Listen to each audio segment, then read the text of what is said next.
আফগানিস্তান থেকে পাকিস্তানমুখী নদীতে বাঁধ তৈরি ও পানি প্রবাহ সীমিত করার পরিকল্পনা করছে তালেবান সরকার। দেশটির সর্বোচ্চ নেতা মোল্লা হাইবায়তুল্লাহ আখুনজাদা কুনার নদীর উপর যত দ্রুত সম্ভব একটি বাঁধ নির্মাণের নির্দেশ দিয়েছেন।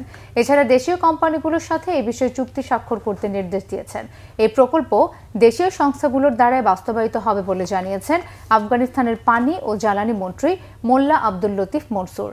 480 কিলোমিটার দীর্ঘ কুনার নদীটি আফগানিস্তানের নাঙ্গারহার প্রদেশের মধ্য দিয়ে পাকিস্তানের খাইবার পাখতুনখোয়ায় প্রবেশ করেছে। সেখানে এটি জালালাবাদের কাছে কাবুল নদীর সঙ্গে মিলিত হয়। পাকিস্তানে কুনার নদীকে চিত্রাল নদী নামেই ডাকা হয়। বিশেষজ্ঞরা বলছেন, কুনার নদীর পানি প্রবাহ কমে গেলে পাকিস্তানের কৃষি, বিদ্যুৎ ও জীবনধারায় গুরুতর সংকট সৃষ্টি করতে পারে। সম্প্রতি আফগানিস্তান ও পাকিস্তান সীমান্তে রক্তক্ষয়ী সংঘর্ষের পর কাতার ও তুরস্কের মধ্যস্থতায় দুই দেশ তাৎক্ষণিক যুদ্ধবিরতিতে সম্মত হয়। তবে নতুন এই বাঁধ নির্মাণ পরিকল্পনা আবারও দুই দেশের সম্পর্কে উত্তেজনা বাড়াতে পারে বলে শঙ্কা বিশ্লেষকদের।